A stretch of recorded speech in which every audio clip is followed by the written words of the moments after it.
पर ही दो experience divers Patrick Peacock and Chris Rettenmaier जो अपने ही दोस्त जस्टिन ब्लूकली के साथ इस केव में जाते हैं। और ऊपर सरफेस से केव की दूरी लगभग इतनी थी कि पहले उन्हें पानी में लगभग 50 फुट तैरकर नीचे जाना पड़ा। आपको बता दें कि इस केव की लंबाई लगभग 1.5 किलोमीटर तक है और नीचे एंड पॉइंट इसका आता है लगभग 350 फीट तक। केव के बंद ना होने के बाद एंट्रेंस पर बहुत बड़ा वुड का एक बोर्ड लगाया गया जिस पर सारी वार्निंग्स लिखी गई और इस केव को डेंजरस साबित किया गया। और 50 फुट नीचे जहां से ये केव शुरू होती है वहां पर भी एक बोर्ड लगाया गया जिस पर स्पेशल वार्निंग्स थी कि इसके आगे ना जाएं। आपको बता दें कि पहले इसी केव में एक बच्चा और उसका बाप दोनों डूब चुके हैं। अगर आप चाहते हैं कि उस टॉपिक पर भी हम वीडियो लेकर आए तो आप कमेंट जरूर कर देना। हमारी इस स्टोरी के तीनों डाइवर्स में से दो पूरे के पूरे एक्सपर्ट डाइवर्स थे। उन दोनों को बिल्कुल ये पता था कि इस केव के अंदर जाना लगभग अपनी मौत को चैलेंज करने के बराबर है, पर उन्हें बिल्कुल भी इल्म नहीं था कि कैसे उनका ये एडवेंचर ट्रेजेडी में तब्दील हो जाएगा।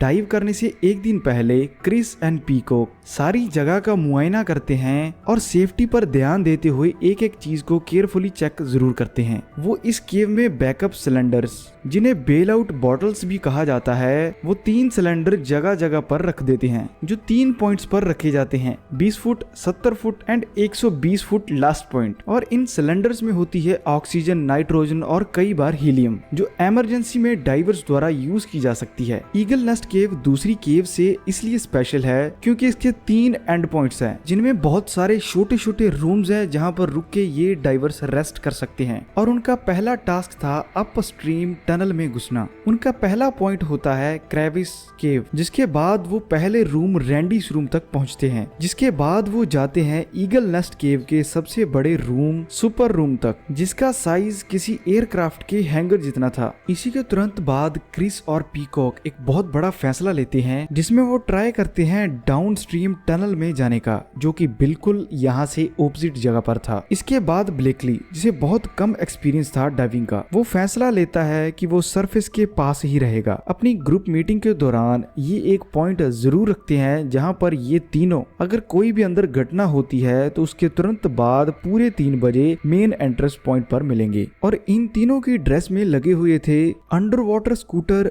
बैकअप स्कूटर एंड रीब्रीथर्स जो बिल्कुल ही एडवांस चीजें हैं डाइविंग करने के लिए। और डाउन स्ट्रीम टनल में जाने से पहले वो टाइम और अपनी डेप्थ डाइविंग कंप्यूटर में चेक करते हैं जो उनके हाथ पर लगा हुआ था। इस टाइम 2 बजे हुए थे, लगभग 1 घंटा था उनके पास मेन एंट्रेंस पर मीटिंग टाइम पर पहुंचने का। उनका मैप बिल्कुल क्लियर था जिसमें वो पहले पिट और बाद में जिम्स रूम और फिर हाफ मून रूम जिसे क्रॉस करते हुए वो अपने last point room of dreams तक पहुंचेंगे। पर उससे भी पहले उनकी सबसे बड़ी चुनौती थी स्टार्टिंग पॉइंट पर नीचे जाता हुआ एक छोटा सा टनल जो इस केव में सबसे ज्यादा नैरो पॉइंट था। और पिट नाम का ये पॉइंट 260 फीट नीचे तक था जिसके बहुत सारे पाथवेज हैं और विजिबिलिटी ना के बराबर है। पानी के अंदर जाने के लगभग 43 मिनट्स के बाद ये दोनों इस पॉइंट पर पहुंचते हैं और इस टाइम धरती से लगभग 80 मीटर नीचे ये दोनों पहुंच चुके थे। और इस पॉइंट के अंदर जाते ही एकदम से ये बाहर आ जाते हैं और एंट्रेंस पर आकर ये दोनों 6 मिनट लगाते हैं अपनी अगली प्लानिंग के लिए और फिर से सेम पॉइंट से ही अंदर घुस जाते हैं। और फिर वही होता है जिसका सबसे ज्यादा डर था। पीकॉक क्रिस से आगे था, वो तो निकल जाता है लेकिन क्रिस वहीं फंस जाता है। और फिर कोई ऐसी घटना होती है जिसके कारण पीकॉक अपनी सारी चीजें इक्विपमेंट उतार देता है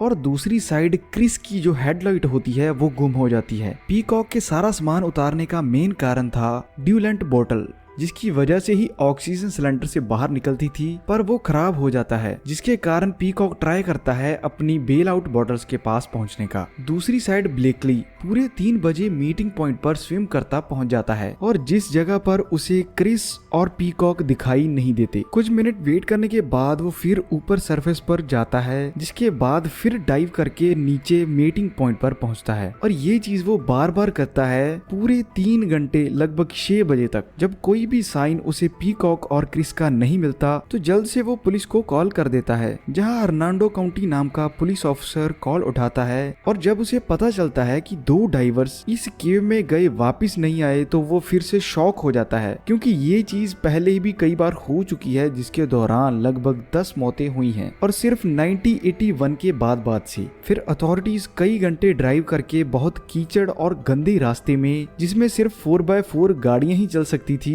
उस रास्ते से गुजरकर यहाँ पर पहुँचते हैं। ऊपर से दिन भी ढले जा रहा था, जिसके कारण सूरज की रोशनी कम हो रही थी और मेन एंट्रेंस पर उन्हें ब्लेकली अकेला खड़ा हुआ दिखाई देता है, जो अपने दोस्तों की चिंता के कारण बहुत घबराया हुआ था। फिर रात के 11 बजे 2 एक्सपर्ट डाइवर्स जो वर्ल्ड रिकॉर्ड होल्डर भी थे डाइविंग में, रॉबर्टसन और उसका साथी यहाँ कूदते हैं। मेन एंट्रेंस से अंदर घुसते ही उन्हें दिखाई देती हैं बेल आउट बोटल्स, जिन्हें किसी ने अभी तक टच भी नहीं किया था, जिसका मतलब ये था कि यहाँ तक वो दोनों दोस्त वापस नहीं पहुँच पाए थे। अब तक बहुत टाइम बीत चुका था कि 3:30 AM पर ये दोनों ऑफिसर्स वापस ऊपर आते हैं और इस टाइम तक उन दोनों ने अपस्ट्रीम टनल एरिया के साथ साथ लॉकवुड टनल एरिया भी छान मारा था और उन्हें अभी तक क्रिस और पीकॉक नहीं मिले थे। जिसके 15 मिनट बाद दूसरी सर्च टीम पानी में जाती है, जिसमें से एक ओलंपिक गोल्ड मेडलिस्ट था और दूसरा इंसान फायर फाइटर, और उनका टास्क था डाउनस्ट्रीम टनल पर पहुंचना, जिस जगह पर दूसरी टीम सर्च नहीं कर पाई थी। और फिर वही होता है जिसका उन्हें सबसे ज्यादा डर था। पिट की ओपनिंग पर ही उन्हें मिलती है पीकॉक और क्रिस की बॉडी, जो कि ऊपर पानी में तैर रही थी। फ्लोरिडा के लॉ के मुताबिक उन्हें इस सीन को